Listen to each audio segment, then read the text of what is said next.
In today's video, I will be exposing WWE's recent actions, and apparently they're definitely not good. I'm also doing this for the Tribal Chief, so I acknowledge you, dude. But anyway, let's get right onto it. So I'm pretty sure y'all know what WWE is. It is one of the most iconic wrestling entertainment companies that has hosted a variety of wrestling events and all kinds of events that are specific to one another, featuring the most famous wrestlers in the wrestling industry. It was founded in 1953 as Capital Wrestling Corporation, and it changed its name in 1962 to the Worldwide Wrestling Federation, famously known as WWF.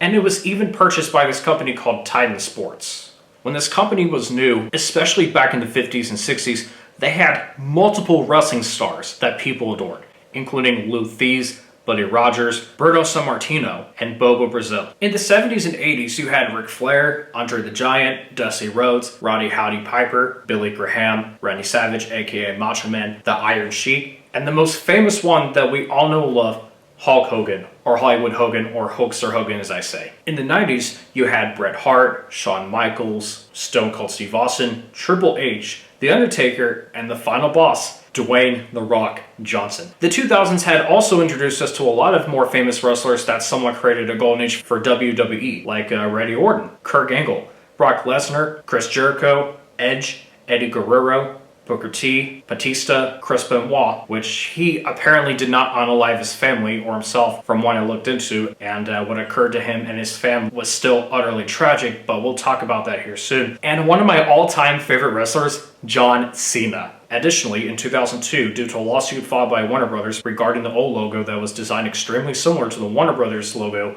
the logo itself changed for the final time to the name and style that we're all familiar with, WWE.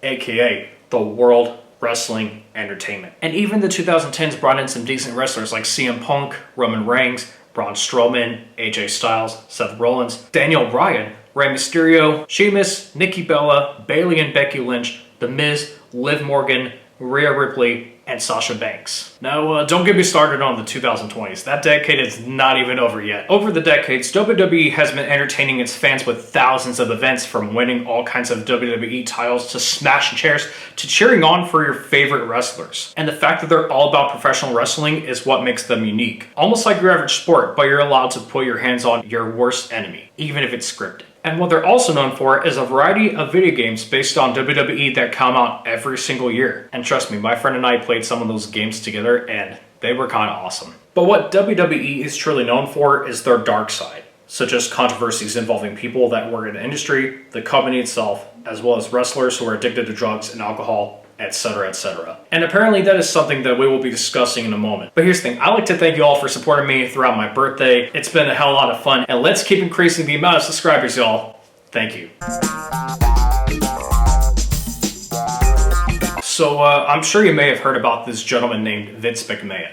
He and his wife Linda are co-founders of WWE under Titan Sports Incorporated. And while he had been an executive, a businessman, and even a wrestler at one point, let's just say that his reputation is not what you expect. Like, it's truly bad. Because he violated multiple people. Not just women, but also a few men. Not only did he essay those poor innocent people, but he also made NDAs and gave hush money to multiple wrestlers that were freaking abused. And yes, they do this to people that work for companies like WWE to avoid lawsuits against their predatory behavior and actions. And unfortunately, it's not just Hollywood or New York that do this. It's multiple companies that are in the entertainment industry and the corporate itself that is involved in this. You guys are not going to like this, but unfortunately, it is true. If you get abused by someone in that industry, regardless of what type of abuse it is, while you're in that business, even if it's your own boss that's the abuser, they can use those situations against your will by finding ways to either fire you, write you up, or even force you to sign NDAs and have hush money given to you so that they can avoid getting sued by you or anyone that is abusing the company for the damages that they did to you or anybody that is literally abused. Like, I am not joking when I tell you this. They actually do this to people that work in the industry, even celebrities, and they are so good at hiding the dark side to make themselves look nice. They are so good at getting away with their predatory behavior without even realizing until you look into it. Like, it's all about the money. And this may sound cliche, as I was told about this by one of my coworkers, but if you're extremely rich, even as a male, then having a shit ton of money can lead you into trouble. And based on the allegations against Vince McMahon, his actions of what he truly is says it all. And honestly, I'm glad he left in 2022, but yet he decided to come back in 2023 as an executive chairman for only a year, and then he finally left early last year, hopefully for good. Vince has done all of this mischief for 3 decades, and he has barely been arrested. Yet he has only been charged and fined for his crimes, including SA and trafficking. And like, for what he has done, I hope that he not only gets arrested, but for the judge to find him guilty and sentence him to life in prison. I don't care how old he is. If you commit a serious crime, whether you're young or old, and if you're guilty of the crime, then you're a POS. If the law can't do anything about it, then I hope that this predator suffers for the rest of his goddamn life. And that's not all.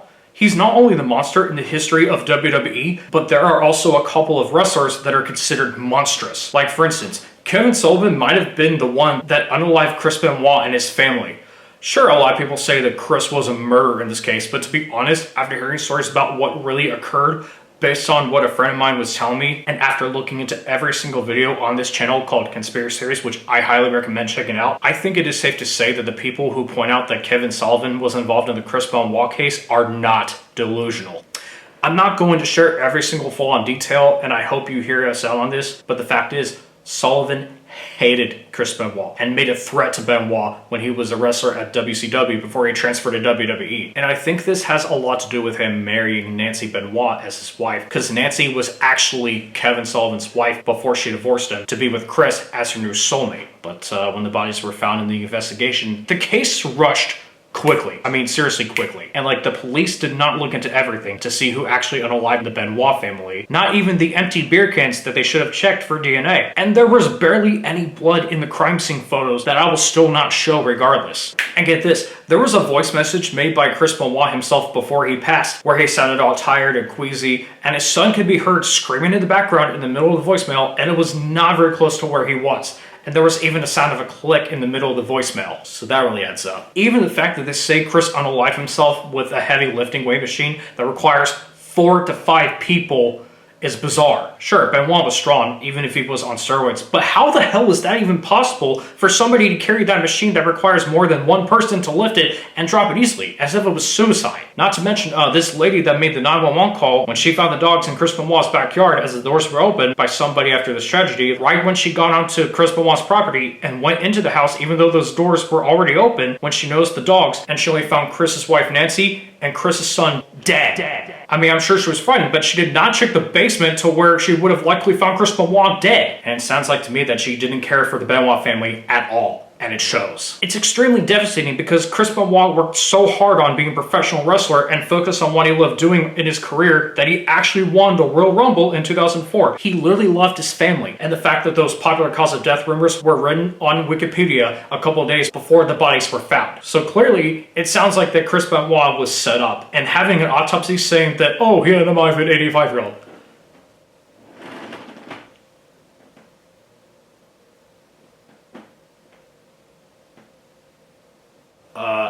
Okay, but that has nothing to do with this case. And they say that, Kevin Sullivan and Vince McMahon were not great friends at all. Oh, really? Then why do we have people saying that Vince McMahon was the one who was involved in favoring Kevin Sullivan to set him and his family up? I mean, Kevin already died last year, so we will never get a true confession from that dude. But for now, we don't know what truly happened, as this is a case that should have continued for a while. But if he was the one that took the lives of the Benoit family, I hope he rots in hell, because I have no respect for him. Like, I just don't. And that's the issue as well. WWE is refusing to put Chris Benoit in the WWE Hall of Fame. Not even Triple H is willing to do so, because they believe in those lies. Because saying that Kevin Sullivan had nothing to do with this case does not add up. So I'd say that if the case reopens, and if the world finds out that Chris Benoit was innocent the entire time, officially, even though he and his family are long gone, then the world will finally learn the truth and have justice served for the late Benoit family after all these years. And speaking of friendships with Vince McMahon, you know who's friends with that predator? Brock Lesnar. And let me tell you this guy does not have a good reputation for himself. He violated multiple women, not just but also physically. He had beaten them, essayed them, and slept with a couple of teens that were actually minors, which they were 16 and 17 in those cases. And a friend of mine was telling me everything about him and that he actually looked up the cases against Lesnar, confirming that they are actually true. He is not only a violent person, but he is also a PDF file. Additionally, he has had multiple past criminal charges against him, including assault on an officer, resisting multiple arrests, illegal hunting, and failed to do a drug test that he ended up getting fined for. Not only that, but there are clips of him abusing and nearly abusing people from the audience. And one time, he threw a car door at the audience. But luckily, nobody was hurt. He attacked a fan for no freaking reason whatsoever, and a pyro during his opening entrance hit another fan. And hell, there was a shot from one of the WWE events where this one fan, who was a kid, asked him for a photo, but when he shook the kid's hand, he broke that child's hand real badly. And what's fricked up is that there was a security guard next to Brock Lesnar and that poor fan, and he did nothing to stop Lesnar from hurting that kid. That freaking security guard did nothing to stop Lesnar from doing that, nor did he bother arresting him. I mean, I'm not gonna lie, but Brock Lesnar does kind of look like an aggressive predator that easily gets away with shit. And I'm kind of surprised that he's not on the offender registry, because I was told he was. And here's the thing, the reason I'm bringing all this up is that the cases against him are not only true, but his name was revealed in the lawsuit filed by General Grant involving the Vince McMahon case, claiming that he was involved in some sort of essay with that monster. Thank you, General, for putting his name on the lawsuit. Thank you. I was also told that he was not supposed to return to WWE once his name was filed on the Vince McMahon case, as he was supposed to be banned from that company for what he has done behind the ring. However, WWE had to be like, oh well, Brock Lesnar, even though you had criminal past charges and they have allegations against him, even though they're true, you're allowed back in. Just forget about what the judge said to you. Which is why he came back after the final match between Cody Rhodes and John Cena in this year's SummerSlam. Wow! What a happy ending.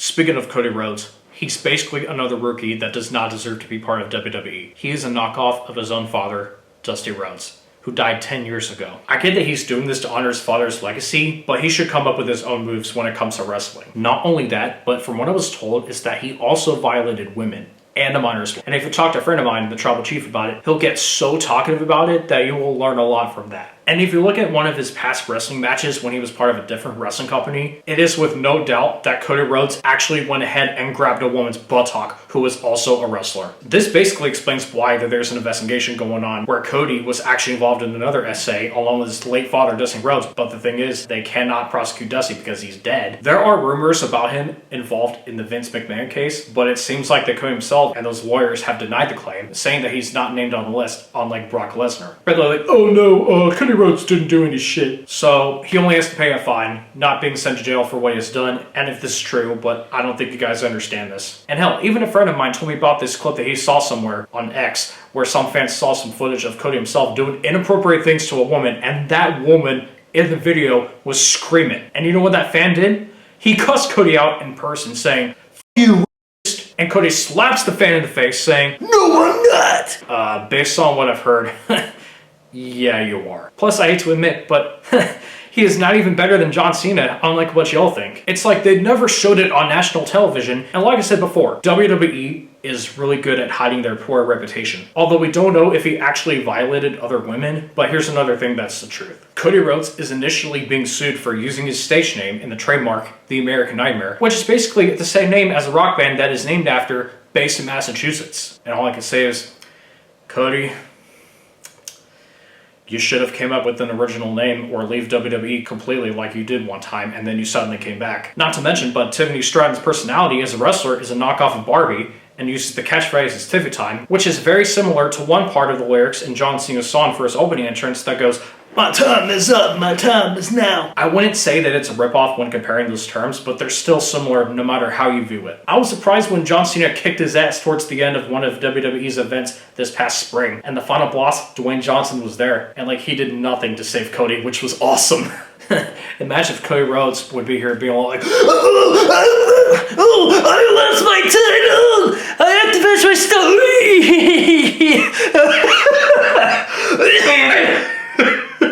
Oh, excuse me. Jesus Christ, man. Jesus Christ, I'm like, dude. Oh my God. Oh my god. Okay, I'm done. Even though I like his song, it's pretty good, you know. Whoa! I'm kidding. Well, not the person himself. I'm not changing my own opinion on him, so yeah, nice try. And before we change the topics that are not related to abuse, but rather different, but still screwed up, to those who had been abused by Cody Rhodes, I hope that you come forward to share your stories regarding how you were victimized by this crybaby who acts like his dad. And guess what? Now is the time to do so. Same thing to the people that were abused and victimized by Brock Lesnar, the PDF file.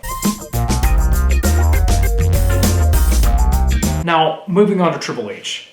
Why am I bringing him up? Well, as you may know, Triple H used to be one of the most iconic wrestlers in WWE. He was the best at his wrestling skills, and I remember being introduced to him and other famous wrestlers. But like when he slowly shifted his career from being a famous wrestler that he once was to a business executive that became the Chief Content Officer, or CCO, he has done a lot of things that are just plain despicable. He has screwed over a lot of wrestlers that you might have loved by unfairly releasing them without any good reason. And by being released, that means you're either fired or laid off from the company. And basically that is the code for that term in WWE. He has released Karrion Kross, Scarlett, Authors of Pain, Dakota Kai, and unfortunately Braun Strowman. They were all let go from WWE, even more than once. And the worst thing is that Nick Khan, who is the CEO of the company, usually makes those decisions, and yet Triple H approved those unforgivable moves, including the fact that he allows wrestlers that literally became PDF files to come back. And the fact that they screwed over multiple wrestlers and allowing PDF files to return as the famous wrestlers that they once were are the reasons why this corporate is so bad. Despite some good things that Triple H has done, on the other hand, where he actually assisted Rhea Ripley